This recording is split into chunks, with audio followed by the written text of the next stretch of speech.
Now, today is one of these amazing days because what's happening is President Trump is making an announcement, and what he's doing, he's calling on Americans to pray. And what he's working on is getting us back to where we are one nation under God. Because what a lot of people don't know is over the last, I would say, 2 decades, there has been a tremendous push, and maybe even further back than that, because for things to get to where they are now, it's been a constant but very subtle breaking down of our connection to our Creator. And I remember growing up in school, we would say the Pledge of Allegiance every morning over the loudspeaker throughout the school when I was in elementary school, when I was in middle school, and even when I was in high school.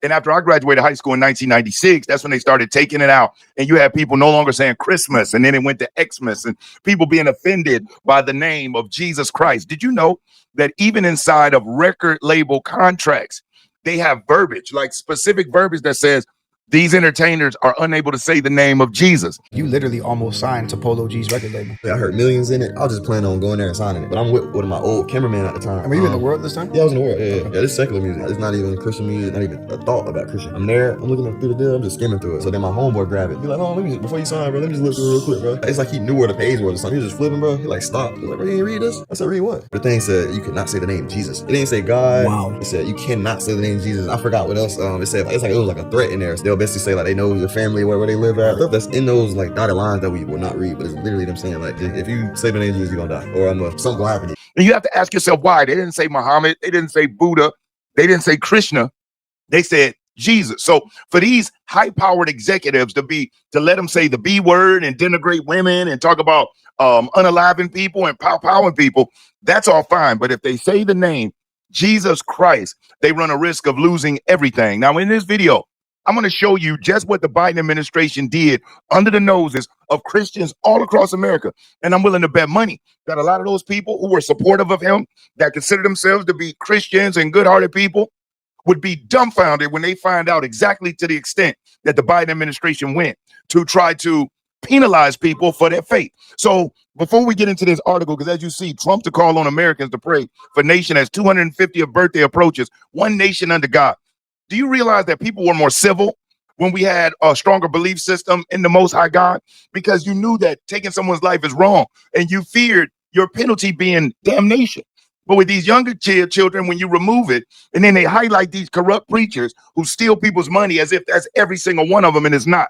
That's why they highly publicize whenever a preacher is corrupt and get busted, because they want to break that bind between people and their higher creator, because they know when you have faith in something bigger than yourself, it gives you that strength to keep pushing, to keep moving forward, to treat your neighbors as the way you want to be treated. So first, let's get off into showing you what was going on with the Biden administration. Now, this is directly from a suit. The Department of Education disclosed that the Biden administration misused its authority to target Christians, imposing unprecedented fines on Christian universities and scrutinizing school boards that heeded parents' religious objections. Now, if you remember, though, if you were anti-Semitic or you were against the Palestine-Israel war, you were able to destroy colleges, terrorize people, all that good stuff. And as a matter of fact, when President Trump cut the funding to these Ivy League schools who were practicing anti-Semitism, there was all of these uproars and lawsuits because people were pissed off that the president said, okay, you want to allow your students to be anti-Semitic and to terrorize other students? That's fine. But they won't do it with federal government taxpayers' money. And not that it's even fine, it's not fine, it's terrible. But those are private institutions that run their organizations, and that's what I call them, organizations, the way that these leftist extremists want them to run it. So let's look at this. Department of Education, findings of anti-Christian bias, weaponization of policies targeting Christian higher education. The Biden administration weaponized the Department of Education and attempted to impose record-breaking fines on some of the nation's largest Christian universities, including Liberty University, $14 million, and Grand Canyon University, $37.7 million. Targeting of school boards. The Biden administration's book ban coordination role within ed investigated school boards for removing age-inappropriate materials from school libraries, typically in response to religious objections by parents. So if you didn't want your kindergartner to read books like My Two Mommies and My Two Daddies and Why Larry Loves Bob, of course not, with all of this sexual type innuendos that was all in the literature. And then they love to say, oh, like I live in Florida, they love to say, oh, Florida's banning books. And then they would take one of these extreme books that's talking about sexuality to a kindergarten and then would compare it to some other literature, like Dr. Seuss, Cat in the Hat, and say, oh, well, if you're going to ban this, then we should ban that. Except for nowhere is Dr. Seuss talking about two men being together when this 5-year-old doesn't even know how to tie their shoes yet. They don't even know how to order their own food yet. To them, everybody is a friend. They don't know racial color. They're not even thinking about sex. And that's what they're trying to do, is hypersexualize these young children where they grow older, be horny toads. The girls are getting pregnant, going out, and they're being encouraged to go and get rid of the child, not knowing that when you do that, you run a risk of never being able to have children again. And then you got this young man that's being taught, hey, you don't have to take care of your responsibility. If you do that, just get her to get rid of it or get a plan B. And it's not teaching these young men responsibility. When I was coming up, if you were grown enough to lay down with somebody and create a child, you were adult enough to take care of it. That was my parents' rule. And guess what? As I had children fairly young. My first child was when I was 21, and my second son when I was 22. They're only 10 months apart. Same woman, though, and I was married. And so, I took that responsibility, that bull by the horns, and I drove it. But these young men are being taught that. Now, what's funny is that when it comes to unaliving babies in women's stomach, we always hear, my body, my choice. My body, my choice. And so that's okay when it comes to that. But when it comes to my religion, my choice, my child, my choice, that doesn't matter. And if you notice, the government, literally, it makes statements like, these are our kids. These are our children. If you're enjoying this video, do me a solid, hit that thumbs up, because I will never, ever ask you for a cash app or a super chat. But you hitting that like button, it really does help the channel. It helps get the information out there. And if you aren't subscribed to the channel, subscribe. And whether you're already subscribed or you're subscribing now, make sure that you hit the notification bell and select all. YouTube is having issues with getting notifications out, but if you select all, they'll make sure you're notified the next time I upload new videos. And there's a new hype button. And I guess when you push hype, it gives points or recognition of whether you like the video. I'm not too familiar with it because they just started it. But if you want to hit the like or hit the hype button, tell me what happens after you hit the hype button. I'm eager to know. Thank you. And don't take that lightly when they say that. Now, right here, you're going to hear a high-ranking official within the Catholic Church, Bishop Thomas Paprocki of IO Springfield, issued a statement about Joe Biden. And listen to what he had to say about Biden and what he did. Because Biden was speaking at a rally about, unaliving babies within women's stomach. And he had the audacity to make a cross mark across his body. And he calls himself a Catholic. Check out what this bishop said. Last month, on April 23rd, Biden compounded his support for the sin of abortion by making the sign of the cross during an abortion rally in Tampa, Florida. According to news reports describing the incident, Biden made the sign of the cross while a Biden supporter on stage criticized Florida Governor Ron DeSantis for signing a bill into law reducing the time from which an abortion in the state would be legal from 15 to within 6 weeks of gestation. With Biden standing next to Florida Democratic Party Chairwoman Nikki Fried, she said, "And then we come back here to the state of Florida, where 15 weeks wasn't good enough, so we had to go to 6 weeks," referring to the new limit until which abortion is allowed under state law. As soon as Fried said wasn't good enough, Biden began to cross himself with the sign of the cross. Expressing his criticism of Biden's gesture on his weekly radio program on Radio Maria España, Bishop Jose Ignacio Munilla, the Archbishop of Orihuela, Alicante, in Spain, said that making the sign of the cross in support of abortion constitutes a sacrilegious gesture and the desecration of the sign of the cross. Bishop Munilla said that crossing oneself is meant to be used as a sign in which we remember that Jesus gave his life for us. He gave his life for all the innocents. He gave his life to restore innocence and to make us saints. End of quote. To use the sign of the cross as Biden did, however, is to invoke the cross in a sacrilegious manner. I fully support Bishop Munilla and agree with what he said. According to paragraph 2120 of the Catechism of the... So as you heard, they consider what Joe Biden did sacrilegious. And this man considers himself a Catholic, but will stand up there. And Biden used to be against all of that stuff. What most people don't know, this man was more of a centrist. All of this left-wing extremist crap, we all know that might not even be the real Joe Biden there. If you look at the face of the Joe Biden from 2016 and the head shape and the earlobes of the one now look totally different. And we know that these leaders do use body doubles. Even Henry Kissinger, who was the Secretary of Defense under Richard Nixon, Secretary of State under Richard Nixon, he had his body doubles. He had 3 of them, and they have voice boxes installed in their throats so they would even sound like him. And that was way back in the late 60s, early 70s. Who knows the extent of it now? But what I do know is this. Biden was against same-sex marriage. Biden was against the unaliving of babies from women's bodies. He was against open borders. But all of this stuff changed when the liberal left-wing extremists took over the party. And he's seen now dementia out. He doesn't know what's going on. It's like they had a specialized TV for him that would have edited programming that showed America's doing great under his leadership, because he gets out there and says, oh, we were the best administration ever, and we did all of this. Only somebody insane would think that. And even his own religion is turned against him. Now, let's listen to look at this other part right here that talks about the extent of what the FBI was doing. New report details the extent of the FBI's weaponization of law enforcement against traditional Catholics. And they keep using the word Catholics, but it didn't stop there. It went against anybody who was a proclaimed Christian. Even during the January the 6th, they did queries, had banks report in of who was in DC that bought Bibles, bought weapons, just so they can go after these people. Did you know parents who spoke out at school board meetings were put on domestic T-word list? And you know the T-word I'm talking about, the type of people that did in September of 2001, and the type of people who are tearing up California. They're considered domestic T-words just because they spoke out at school board meetings. So as you can see, this is real. So now let's get into what President Trump had to say about it and his commitment to America and one nation under God. Check out our president. Under crooked Joe Biden, Christians and Americans of faith are being persecuted like nothing this nation has ever seen before. Catholics in particular are being targeted, and evangelicals are surely on the watch list as well. Over the past 3 years, the Biden administration has sent SWAT teams to arrest pro-life activists. The FBI has been caught profiling devout Catholics as possible domestic terrorists and planning to send undercover spies into Catholic churches, just like in the old days of the Soviet Union. Catholics, you cannot vote for the Democrats. You cannot even think about voting for Biden. What they're doing to you is shocking. A new report from the House Judiciary Committee revealed that Crooked Joe's henchmen at the FBI abused their power and, quote, singled out Americans who are pro-life, pro-family, and who support the biological basis for sex and gender distinctions as potential domestic terrorists. They consider them to be domestic terrorists. Can you believe it?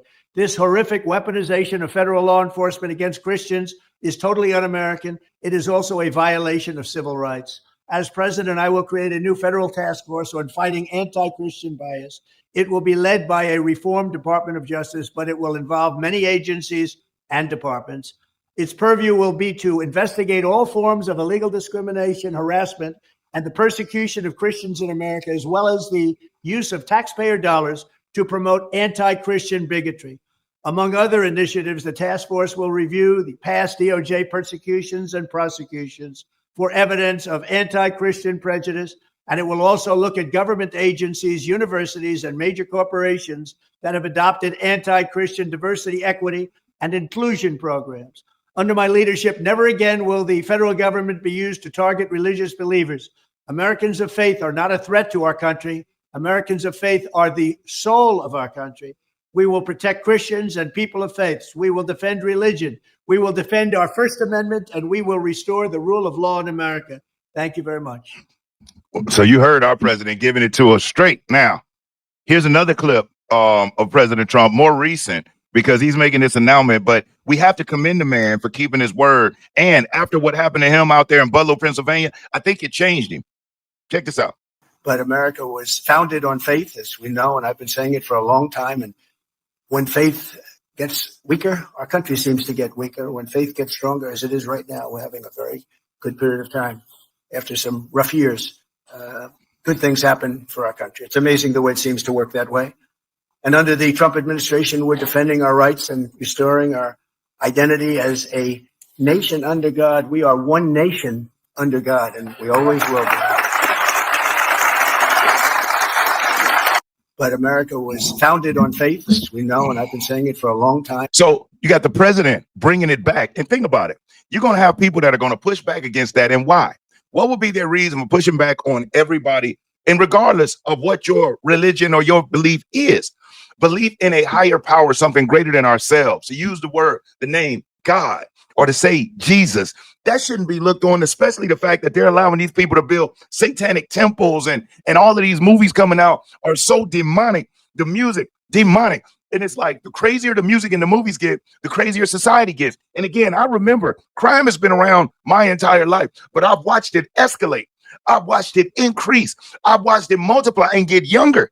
Where when I was going to school, if a teenager shot somebody else, that was like unheard of. Nowadays, it's expected. As a matter of fact, when you're raising your children, you're hoping your young males make it to 25 years old, where they're in a different area, a different group in life, and they're avoiding a lot of those spots where the young folks hang out, drink, and have a good time. And that doesn't matter whether they're white, black, or Hispanic. It's the mentality of the people have changed. Why? Because we've got distant from the Most High God and a belief and a faith in something bigger than ourselves. When you fear hell and damnation, it will force you or help you to act better, to have you second thinking whether you should go out and take this from this person. Why? Because you know it's wrong. And you know stealing could have repercussions for you as you take your journey into the next phase of what happens once we pass away, be it heaven, hell, or whatever the individual believes. But a faith in that will help people, I believe, behave better, stay more in line, take care of our brothers and our sisters. When we can see the God in them, we can when we see it in ourselves, we can see it in other people. So when we know we're connected, when we can sense our connection, it's much easier for us to respect or expect other people's connection too. And I may be babbling here, but I mean it. I'm a firm believer. Even with my children as they were growing up, I taught them about God and who Jesus is. Now, as they became adults, you hope that they stick with the teachings. And as most young people do when they turn 18, 19, a lot of times they veer out a little bit. They start hanging and drinking and smoking and just kind of exploring life. And you just hope that the seeds that you planted in the garden of their mind as they're growing up begins to bear fruit. And it bears fruit in enough time that can keep them from making that stupid decision or from going into an environment where it may not be best suited for them, especially as a father of two young black males. Now, and this isn't about any racism in society. This is about them being able to move and go through life dealing with our own people, you know, where I'm educating them on, hey, where to be, whether you should be here, what's going on, and what happens when you mix alcohol, loud music, and a group of people who may feel hopeless, and that what's going on at this night is the greatest thing that they've experienced in their life for that week or for that month. Where my sons, they went to college, they got life going on, they're doing things, they have aspirations for bigger and better. And one thing I have to educate them on is there's a lot of people who don't share that same hope and that same positive vision for tomorrow. And so that's why they live recklessly today, because they don't even foresee tomorrow. And you got to steer clear of people like that. I call them kamikazes, because in order to hurt somebody else, they'll destroy themselves. And those are the type of people you have to steer clear of. And you just have to pray to the Most High God that he keeps them out of your path, because like attracts like. And if you notice, some positive people can't stand to be around negative people, and negative people can't take it being around positive people. Murderers don't want to be around people who don't enjoy, envision, or agree with that lifestyle, and vice versa. So when people are attracting those type of people to them, my thing to them is you need to check what type of energy you're sending out that makes these people gravitate to you, or step your prayer game up. And you don't have to be some religious fanatic to have faith in the Most High God or in Jesus. We all make mistakes. We know that. And that's why prayer is important. And that's also why Jesus came back to die for the sin, so that because the Most High God knew we were going to make mistakes. So I'm not a preacher. I'm not going off into that. But I will say I commend President Trump, and I clap and applaud his effort to bring the nation back under the umbrella where we are one nation under God. It's not a liberal America, a Republican America, a gay America, a straight America. We're Americans. It's just like being called a black American. I'm an American who happens to be black. I wasn't born in Africa. I wasn't born in Brazil or Jamaica. I was born in America, and my parents were born in America, and my great-grandparents were born in America. But the media doesn't want to talk about that, because they want everybody to be screwed up and to be focused on hatred and jealousy and envy, all the things that are the furthest away from God. That's what the Democrats want people to feel. That's why they invoke fear. That's why they love chaos. That's why they wake up miserable and angry, because they are connected from the source. And if you notice, most of your Republicans, especially your Christian Republicans, folks wake up every day smiling, regardless. Even when Joe Biden got in office, folks just got more prayed up. And look what happened. The Most High God came back, and he's fixing it. But we stayed filled with faith and pushing forward. While the Democrats and the mainstream media, they're miserable. They love things that are demonic and anti-God, like unaliving babies out of women's stomach, promoting transgender ideologies, trying to force that on our children, mandating that people put chemicals inside of their body, whether they want to or not. And like I said, I can keep going on, and I'm gonna stop it right here. But and I apologize for rambling, but it's just so annoying to see the direction that they wanted to push us in. And Skamala Harris and the rest of them, while they're allowing people to build satanic temples, they want to fight against the name of God being invoked in our schools and in our sporting games and just in every aspect of life. And no longer am I apologetic for that. I proudly proclaim that I am a believer in the Most High God. Proudly. Remember, there was a time where you had to kind of be quiet if you didn't want to offend nobody, but you had a Satanist and a demon worshiper and the lamestream media and those demon rats, Democrat politicians, they don't care about offending us.